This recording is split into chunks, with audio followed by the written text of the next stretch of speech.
Hello, hello, welcome again. I don't know if you caught the last small bit of our of our escapades here on live streaming. So It's so good. There's it's no good? echo. It's Okay. amazing. Okay, so let's say that you're dating a guy and this guy ends up pulling away from you, or he disappears on you, he starts going cold on you. Maybe he's lost interest in you and you want to re-attract this man back into your life, and you're like, what do I do? How do I go about this? How do I start? How do I get this man? How do I get this man back to me? That's what you're thinking. And so that's what we're going to be talking about today. Hello, my name is Matthew Coast, and welcome to Commitment Connection. Today I have a special guest with us. Her name is Shelley Bullard. It's great. Perfect. And she is actually a manifestation coach. And I wanted to have her on the channel because she has a lot of things that are very similar to the thought processes and the things that we talk about here on the channel. And so I wanted to bring her on and let you guys give her some exposure to you in case you haven't heard of her before, and so that you can find out more about her. I've actually spent last week, I was listening to watching a whole bunch of her YouTube videos, and it was really interesting. I mean, it was really fascinating. I really enjoyed it, and so I'm really honored to have you here. So thank you so much for being here. Thank you Shelley. so much. And I didn't know you watched some of my videos. I want to hear like what you thought about it all. Yeah, no, I mean, I feel like there's layers and different perspectives through which to look at and understand relationships. And so I have a very particular perspective that I look at to understand what's going on in a relationship dynamic. So I'm excited to talk about it with you, see where we're like really similar and aligned, see where we see it a little differently. But what I find is usually it all in the end really lines up with the same kind of theories, we might say, or the same practices. So yeah, I'm excited to dive into it with you. Great. Awesome. Well, let's get into this. So this woman, she's your client, or she came up to you at a seminar and sat you down and looked you in the eye and said, I need your help right now, Shelley. You got to help me with this guy. He's pulled away. He's disappeared. He's not there anymore, right? He's not there anymore. How do I attract this man back into my life? And what do I say in that situation? Yes. What do you have to say about this? Well, I guess first the place for me to start for people who aren't familiar with my work, and also for those who are familiar, because we like understanding and hearing it over and over again. My perspective on relationships and on everything is a manifesting perspective, which means that my outer reality, including the way other people are showing up with me, is a direct reflection of my inner reality, which is my inner belief systems, my expectations, my assumptions, how I perceive myself. All of these things is creating a matching or reflective outer reality. And so the first thing for us to understand is, when people really understand this. Even when I was just a psychotherapist and I wasn't teaching manifesting, people really relate to the reality that we end up recreating situations and relationships that are reflecting a particular wound for us. Like, this is what happens. And so the experience of someone distancing out of relationship, essentially it's a manifestation of your greatest fear. It's a manifestation of what you really don't want to have happen. And then when that happens, when someone distances from us in relationship, it evokes all of our fears. It brings them even more to the surface. We start really feeling abandoned. And then that can have kind of a detrimental effect for various reasons. And so in terms of attracting someone back, or attracting anyone, or creating anything in your life, like, number one is always going within and starting within and learning to find your own center and security and knowing that you are amazing and felt experience of being loved. All of these qualities within first. So that first step is really a self-love step. And, you know, we could start there and like go more into this, but because your outer reality, including your relationship with other people, is going to be a reflection of how you're feeling within,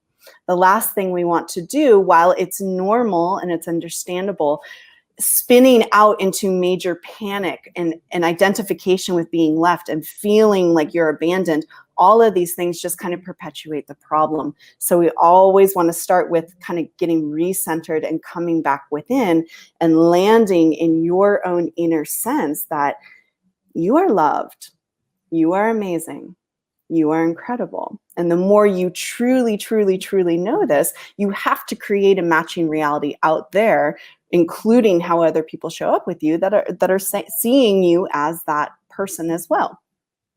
Does that make sense? Yeah, I mean, that's,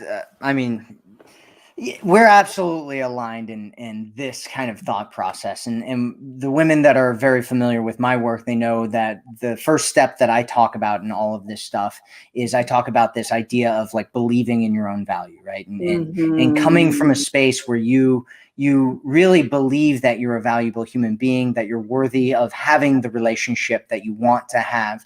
And it's kind of a, when I think about that, it's kind of a superficial thing that I say, right? I try to say it in a way so that people will understand it, but it can actually be a lot deeper than that, right? A lot deeper than that, because a lot of us, like what you were talking about, a lot of us have wounds that we grow up with, right? And so if you come from a space like where you felt like you were abandoned as a child, and you have this story of abandonment, and you take this story of abandonment with you in your life, there's a whole bunch of different ways that can manifest in your reality, right? One of the ways is that you might end up trying to prove yourself.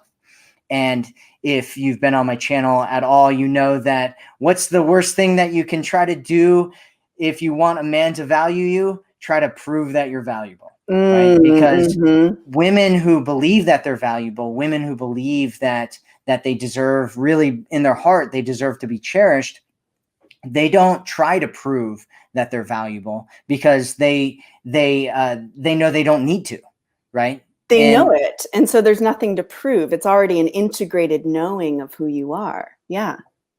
Right. Yeah.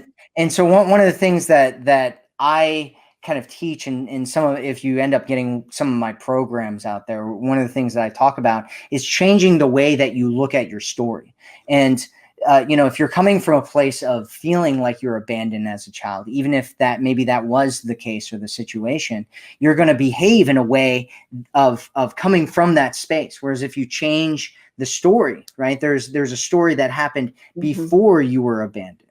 There's a story that happened after you were abandoned, right? And these stories a lot of times aren't the stories that stick for the women. The story that sticks is this abandonment piece, because that was kind of the most emotionally triggering experience that they had.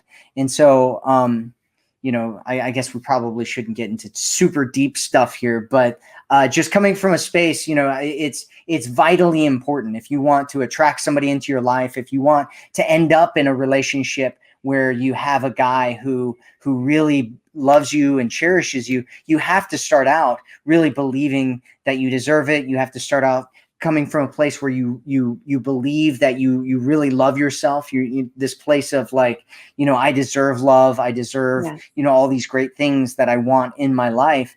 Because if you don't, what'll end up happening from a practical standpoint is that you'll start accepting in to your life things that aren't really what you want.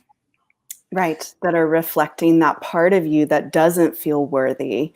And then the more you're resonating or identified with not being fully worthy or not being fully valued, then again, the way I speak about it, then you have to create a reality where life or your relationship tells you in some way, you're not worthy. And it's telling you that because it's a reflection of your own belief system. So I'm entirely on board with everything you're saying. And the way I speak about this practice, maybe you use this term too, it's used a lot. It's the practice of self-love.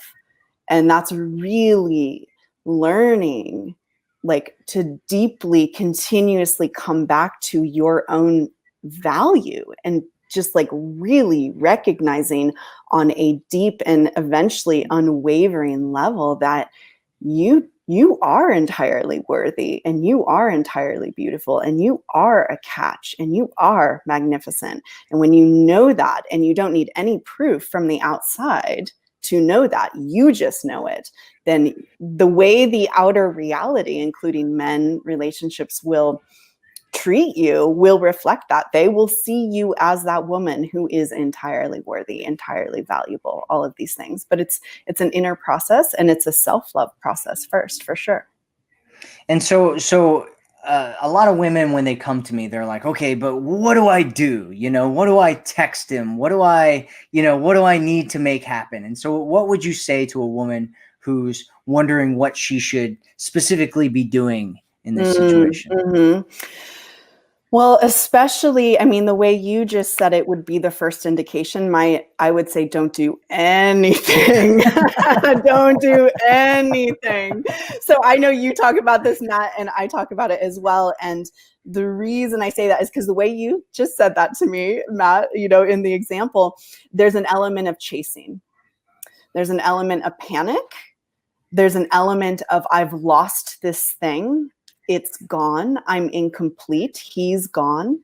And before you make any movement, this is my perspective, before you make any movement, the only thing to do is to be working on yourself so you are no longer in that experience of panic. He's gone. Where'd he go? It's like, okay, if you are in any of those feelings, the panic, it's an indication of like, okay, now is time to focus on me and start remembering how incredible I am. That's where my focus should be. It should be coming towards myself rather than out towards that other person. And the reason is if you start putting a lot of energy out towards him, typically, if you are still in the state of feeling abandoned, you're in an experience of lack. They don't love me. I've been left. Where are they? Are they going to come back? I'm scared. I'm alone. All of these feelings are the experience of inner lack. And essentially, it just means something's missing. He's missing. Love is missing me. And when we start taking action from that space, we really, from a manifesting perspective, can only produce more experiences of lack. And actually, you know, I know a lot of people know this. I've been there too. I get it. Who's had success chasing down their person and then like turning around and being like, yeah, you're right, I'm in love with you? It's not usually how it works, it's because your state of being is still in that lack. So if you're really panicked and wondering what to do, first step, self-love. And then there's a question on what to do. What does that mean? Like, okay, then we could talk about that, but don't do anything with him until you have stabilized in yourself. Mm-hmm. Yeah, no, and I say the same thing, right? Like if you're chasing somebody, what are they going to do? They're going to run, right? Because you're chasing them. And exactly. so don't chase them, right? And I actually have this concept that I talk about, and it's called the wholeness breakpoint. And the wholeness breakpoint is this place where you feel whole and you feel strong and you feel like you don't need somebody else, right? Like when some psychologists talk about relationships, they talk about how our identities kind of mold together when you get into relation with somebody else. And what ends up happening when you break up is it feels like a piece of yourself is actually missing because you've spent a whole bunch of time sitting around thinking of this guy and dreaming of your life together, and you're, you know, in a field of flowers, you know, frolicking and all that kind of stuff. And what ends up happening is it feels like he's a part of you, and then you break up and you're missing a part of yourself. And so part of that feeling of like, I got to get him back is part of your identity, right? It's this part of your identity that you feel is missing, and you're trying to get that back. And when you're coming from that space, it's to a guy who has just pulled away. It feels real gross, you know, it feels like desperation. It feels like neediness. It feels like, you know, it's like, you know, when magnets when they're the same kind of like, charge, and they're pushing, one's pushing the other one, and the other one stays the same distance away when you're kind of pushing it on a table or whatever. That's kind of what it is you're just like pushing them away, and so if they want to, so what do they need to do to kind of rectify this? What would you say that they should be doing? Should they just be sitting and waiting? Should they be just hanging out, trying to get their mind off of it? Should they, be pulling up daisies and, picking off flowers and saying, No, I mean, I know. I mean, and it's like, I'm going to keep coming back to the same answer. And we can also, of course, talk about what to do specifically with him.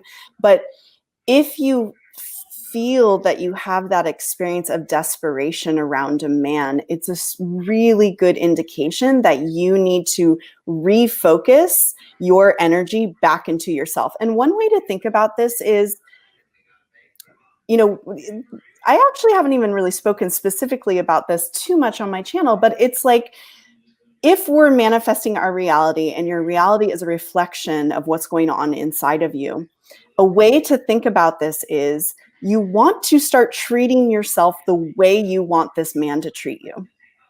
So don't be going after him and trying to doing whatever you feel called to. Again, it's usually your own fear and panic that is going to make that movement. So you need to start really focusing on yourself. And it's like, wait a minute, how do I want to see myself? How do I want him to see me?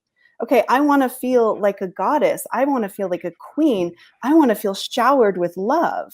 Okay, how can I start using my imagination, my inner world, to start to feel that energy is now coming towards me, that attention is coming towards me.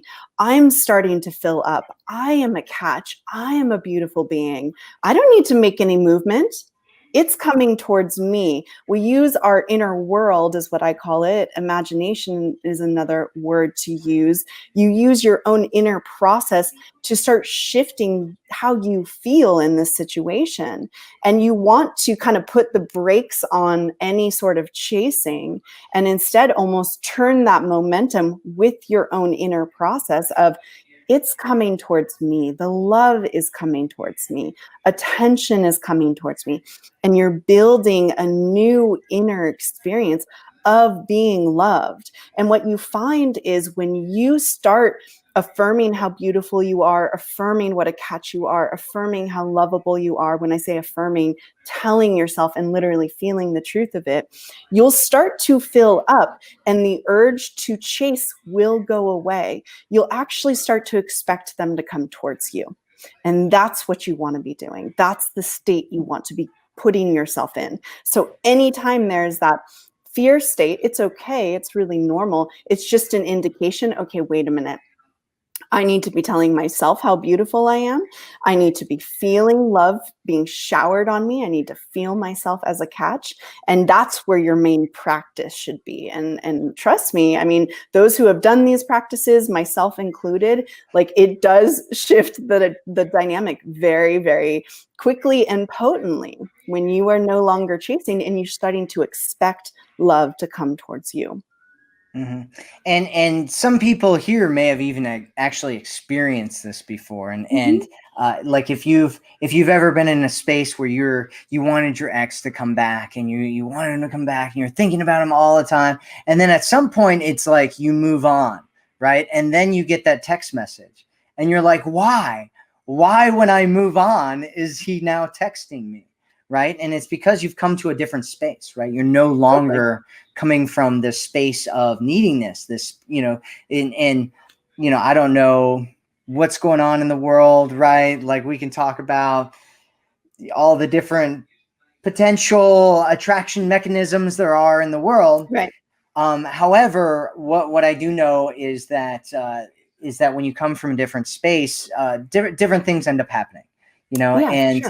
And I think that's kind of the most important thing that you can think about in terms of this. And also, when you're coming from that space where you're basically, what Shelley was kind of talking about there in my interpretation is it's like this space where you're giving yourself love, right? You're giving Yeah. yourself all of this stuff because you're shifting it, right?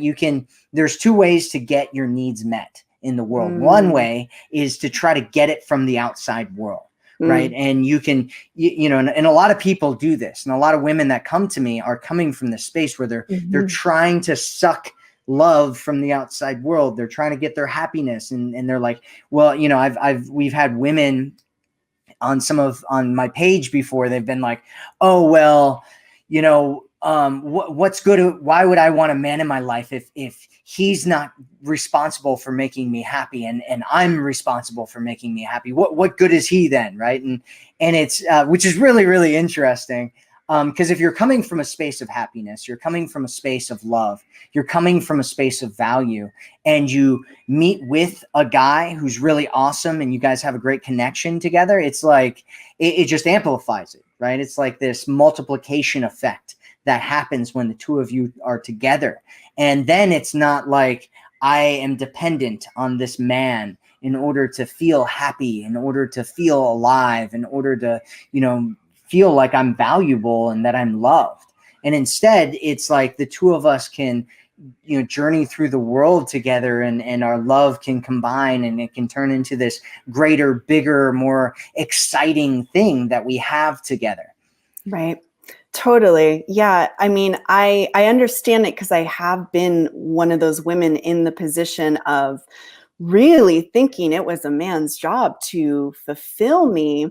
And when I was at that time in my life, it was so hard for me to feel fulfilled by a man. It just wasn't happening. And it's almost like the way I'm thinking about it as I'm listening to you talk, Matt, it's like, it's not how we would normally, necessarily logically think about it, but it's like what you give yourself, you can expect that someone else is going to give you the same. Like it's going to be a mirrored experience. And what you don't give yourself, you're going to find in relationship, you're not going to receive it either. So it's like either you're giving it to yourself and you're going to receive it from someone else, or you're not giving it to yourself and you're not going to receive it from someone else. So the way I teach about it is like the inner is creating the outer. The inner is creating the outer. What you learn to give yourself and land in as the truth of who you are in terms of relationally. So I'm loved, I'm cherished, I'm adored. What you land in, it automatically comes. And that's been my experience too. It's, since I've been doing these types of practices, maybe over 5, 6, 7 years, something like that, the way that men treat me has fully changed. And it's directly because of how I've shifted the way that I treat myself. It's like I cherish myself. I see my value. I see that I'm, a beautiful person inside and out. And so the men that come into my life, they see me those ways too. It's a direct reflection. Yeah. Well, and it's difficult to describe to somebody, because we can sit here and talk about it intellectually and talk about what it's like and what it feels like. And if you haven't really experienced it, you probably just don't have any idea what we're talking about, which is why you have to experience it, right? It's like trying to explain to somebody what a strawberry tastes like when they've never had a strawberry before. You're like, oh, well, it's sweet and it's this and it's that. And they're like, maybe it's good. I don't know, Yeah, experiencing it totally. And so my suggestion is that if you're in kind of this space where you're feeling this lack and you're feeling kind of this separation and you're feeling like you don't really love yourself, like you're not being loved, like you need a man to love you in order to feel loved, like you need a man to make you happy and all of those things, my suggestion is to just jump in, right? Even better, here we go. Go over to Shellys' website. That's the link. I'll put a link in the description as well, and go pick up some of her programs and just dive into. She has some self-study programs that you can get. You can join her email list. You can learn more about what she does, and just pick up what she's doing and learn about what she's doing and just dive into it and experience for yourself, because that's really what you need to do if you want to understand this and get this, and you won't understand it unless you do it. And once you start doing it, it'll change your life.